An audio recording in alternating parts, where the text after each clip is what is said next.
100 years ago, a war ended. A war whose brutality and scale the world had never seen before. A war in which nearly 60 million soldiers took part across the entire planet. In this video, we follow the causes, events, and consequences of the First World War to fully understand how it began and what it led to.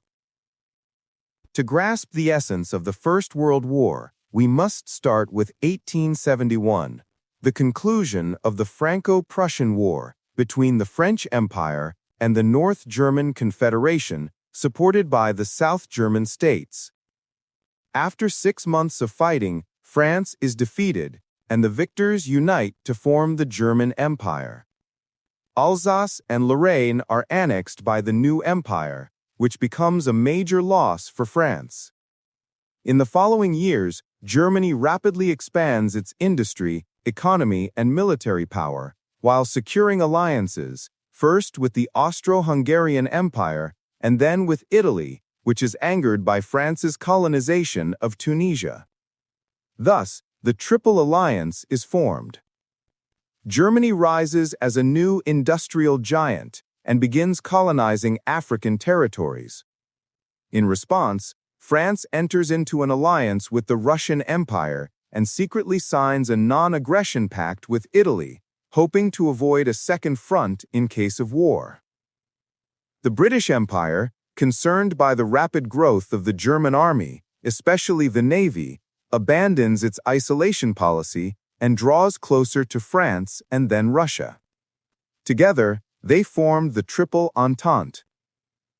Meanwhile, in the Balkans, the Austro-Hungarian Empire annexes Bosnia and Herzegovina, which clashes with the interests of neighboring Serbia, a country dreaming of uniting all South Slavs. Serbia turns to Russia, which formally supports it. On June 28, 1914, in Sarajevo, a young Serbian nationalist assassinates the Austrian heir to the throne and his wife. Austria-Hungary blames a Serbian organization for the attack and, despite Russia's warnings, declares war the following month. Within days, the conflict spreads to the countries of the Entente and the Triple Alliance, with only Italy remaining neutral for a time. Germany believes Russia will need time to mobilize, so it plans to quickly defeat France by attacking from the north. For this purpose, Germany invades Luxembourg and Belgium, both under British protection, ignoring their neutrality. French, British, and Belgian armies are forced to retreat. Fearing the capture of Paris, the French government relocates to Bordeaux. But the German army changes course to fully encircle the French forces. It is then struck by a French flank attack and forced to retreat. This marks the failure of the Schlieffen Plan. Germany's new objective becomes to seize the strategic ports of Calais, Dunkirk, and Boulogne-sur-Mer in order to cut off British supply lines. The Belgian army cannot stop the advancing German forces, so they open their coastal sluices and flood the Isar River Valley, halting the Germans. Soon the Western Front stabilizes into a 700-kilometer line stretching from the North Sea to Switzerland. Germany then shifts its troops eastward to counter Russia's advance into Austro-Hungarian territory. After some hesitation, the Ottoman Empire joins Germany, opening several new fronts, one in the Caucasus, one in the Sinai Peninsula against British-controlled Egypt for the Suez Canal, and one in Kuwait, a British protectorate in a struggle for oil resources. To weaken the Ottomans, the British support an Arab revolt promising independence to liberated lands. The Entente also attempts to capture the Dardanelles Strait to open a sea route to Russia, but Ottoman forces successfully resist. Italy eventually declares war on Austria-Hungary, hoping to gain new territories. In Asia, Japan enters the war against Germany, capturing its territories in the Pacific and China. In Africa, German colonies fall to French, British, and Belgian forces. Many colonized peoples are drafted into European armies. France mobilizes about 800,000 colonial soldiers, most sent to Europe. The British Empire recruits 2.7 million men from its dominions and colonies, over half from British India. In the Balkans, Bulgaria joins the Central Powers to expand its lands. Serbia is attacked on two fronts and quickly occupied. On the Western Front, Germany continues its military innovations.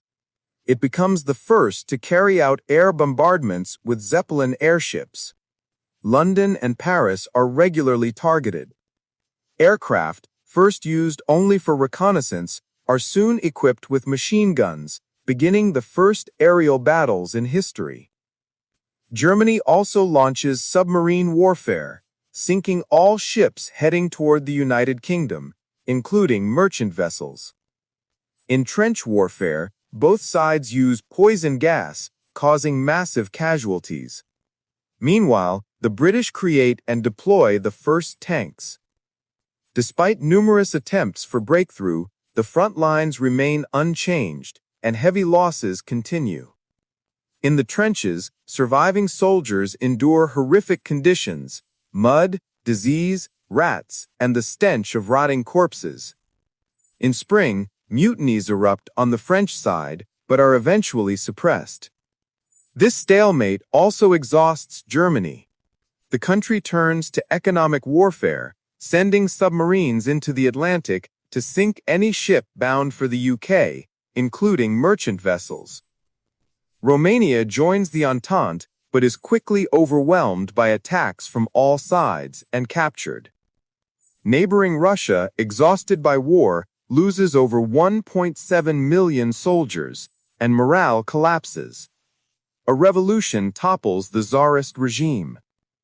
At the same time, the United States realizes it has become a victim of German submarine blockades. Additionally, the Zimmermann telegram, Germany's secret message to Mexico proposing an alliance against the U.S., is intercepted. The United States decides to enter the war on the side of the Entente. In Russia, a second revolution brings the Bolsheviks to power, who immediately sign an armistice with the Central Powers, ending the war on the Eastern Front. Germany then concentrates its troops in the West for a massive breakthrough. German forces advance toward Paris, which again comes under bombardment. But the German army moves too fast and becomes overstretched. French forces counterattack, and German troops are pushed back to the north in panic. From this moment, the Allies gain the advantage on every front. In the south, breakthroughs force Bulgaria and Austria-Hungary to surrender. In Germany, uprisings and revolutionary movements force the Kaiser to abdicate and accept an armistice, officially ending the Great War, a conflict that claimed more than 18 million lives. On June 28, 1919, the Treaty of Versailles is signed. German representatives have no say and must accept all conditions. Germany and its allies are declared fully responsible for the war and must pay enormous reparations. Austria-Hungary and the Ottoman Empire are dissolved, and many colonies are redistributed to the victors. Germany, humiliated and burdened with debt, loses its army and nearly 15% of its territory to France, Belgium, Denmark, and the New Poland. Its colonies are divided among the Allies. One small consolation remains. Germany's industry is left largely intact since the fighting never reached its territory. But the deep humiliation of Germany plants the seeds of revenge, seeds that will later grow into a new global